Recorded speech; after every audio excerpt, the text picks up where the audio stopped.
Hey guys, it's Magnus Mortensen with the TAC Security Podcast, here to talk to you about some tools that we use in TAC to troubleshoot problems, simulate network conditions, and essentially make our lives easier.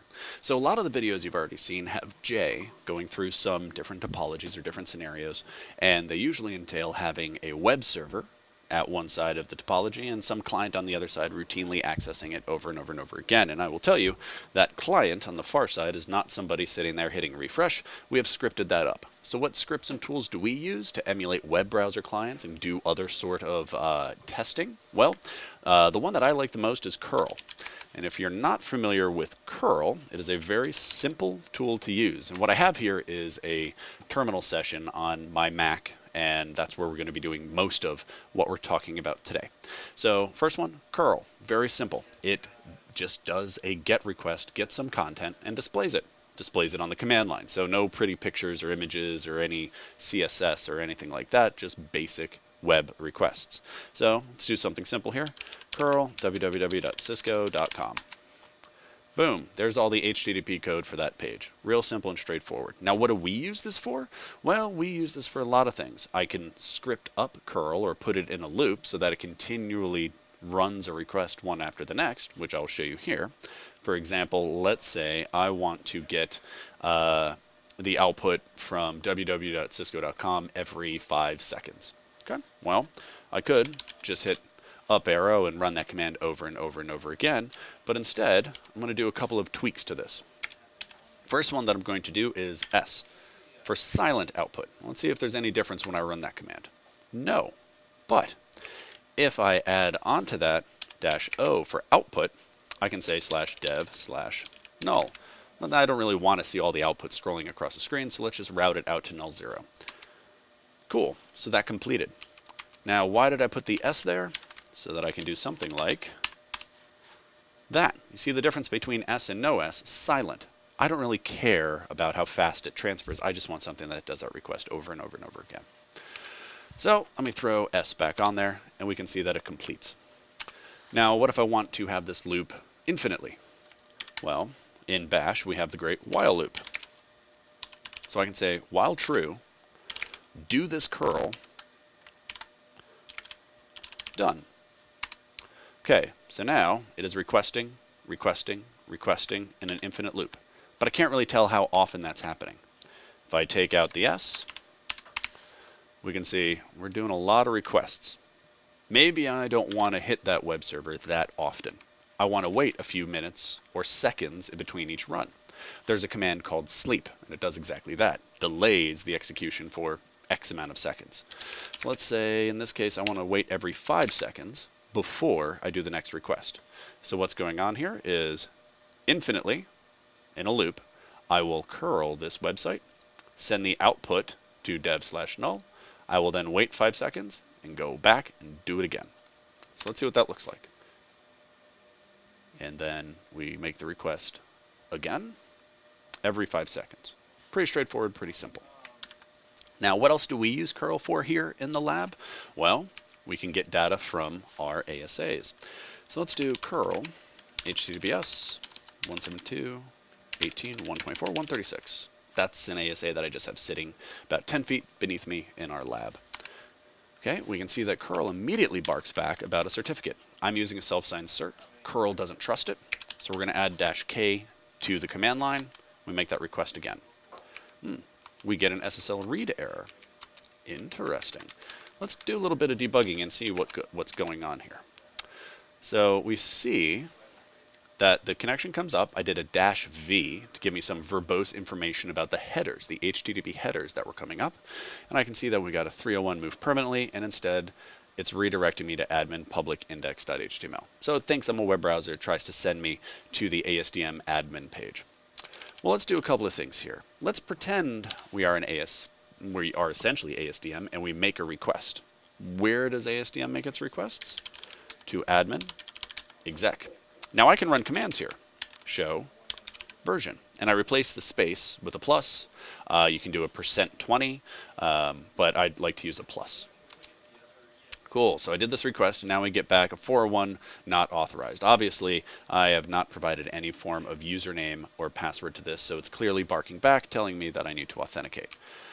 So in this example, there are two ways that I could do this. I could say supply a username, and then it will ask me for a password. Do the request, and now we can see I got a show version coming back from this. Cool, right? Now this means that I can easily pull data from my ASAs just simply using a scriptable command line like this. It's like a poor man's REST API. Another way that you could put the username and password in here, which I wouldn't recommend necessarily, but since this is in my lab and it's a pretty basic setup, so I can do Cisco username and then password, and then I put the @ symbol, and now that request works without prompting me for the password. Let's say I don't want to keep entering the password. So where does this come in handy for us? Well, a lot of times we're troubleshooting TAC cases where something happens over time, a memory leak, a block depletion, some arbitrary error. Well, I can use this to monitor that as I'm doing different things on the firewall. So back to our loop from earlier, while true, if I can learn to type, do curl -k, and then we're going to say HTTPS 172.18.124.136/admin exec. How about show plus memory? Okay, so I want to get the memory output. And since it's in my lab, I have no qualms in adding the username and password right here. There's nothing secure about Cisco. And then, again, I will tell it to sleep for a period of time. Sleep 5.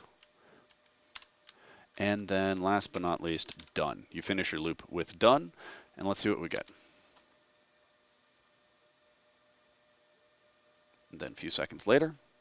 So now we can see that there is a request being made every 5 seconds, and we can monitor what's happening on our firewall in this sort of manner. Now, again, the way that we use this is in maybe another terminal window. We're hitting the ASA with an assortment of traffic. We're doing a bunch of other things, config changes, but we want to monitor on a very rapid cadence a change in memory.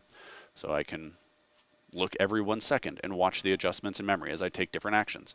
Any command you can imagine, show run, show tech, show whatever. You can even go down the path of making config changes. So I'm going to say show plus run plus hostname. Cool. So just from seeing this, I can say that my running config has hostname Titan in it, and I could even go in and make a config change using curl. So let's see what that looks like. Curl -k HTTPS Cisco :Cisco at 172.18.124.136/admin exec.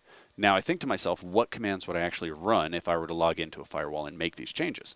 Well, they would be commands like config t, and then the next command I would run on that session would be hostname tac rocks. Cool. So let's see what happens if I hit enter. Hostname must start or end with a digit and not contain an underscore. My apologies. So let's see. We've done that now. Let's take a look at the running config hostname. And you can see it's now showing as tac rocks. So let me just walk through this here one more time. We went and used curl to connect over SSL to our web, to essentially the ASDM handler, the interface that ASDM uses on the ASA, specifically to the path admin/exec. Now, if you add a context or different context on the box, you'd add that here. Exec, config t, again, that's the short form of configure terminal, and then whatever command I wanted to do. Essentially, the way that the ASDM handler is deploying these commands to the ASA are in the order that they are in the request that I'm sending. So if I need to step into config mode, perhaps then into an interface subconfig, or perhaps into routing subconfigs, policy map subconfigs, class map subconfigs, I would do them all as one single request, chaining the commands with slashes in between them like this. If I were to do them as separate requests, each one starts back at exec mode. So you would need to still step all the way through. All right, well, that is using curl to do two things, again, in review that we do. One is scripting some request that happens in a periodic manner, and here's what that might look like. Again, we're going into a while loop. We're doing curl.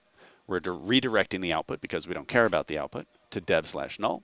Here is the site that we're going to test, or what URL or IP address we want to hit. We then wait for 5 seconds, and then this done indicates we're going to go back and start that loop all over. Also, we looked at how to use curl to run a command on a firewall, again, using the ASDM handler. We are authenticating in this case because the ASA requires authentication. You could do it this way, or you could use other methods within curl to provide that authentication. Again, look at the man pages for that. And you could then send whatever command you want, replacing the spaces with pluses. In this case, I just wanted to show ver. Or in this case, I scripted using that while loop that we looked at before, going through and pulling show memory every 5 seconds and outputting it to my terminal here. Again, for monitoring purposes, for testing purposes, for whatever purpose you can think of, that's what you can use it for. Okay, well, that wraps up today's simple little vlog on using curl and your ASA for testing and command gathering. And I hope you watch some of the rest of the videos that we'll be posting shortly. Thanks.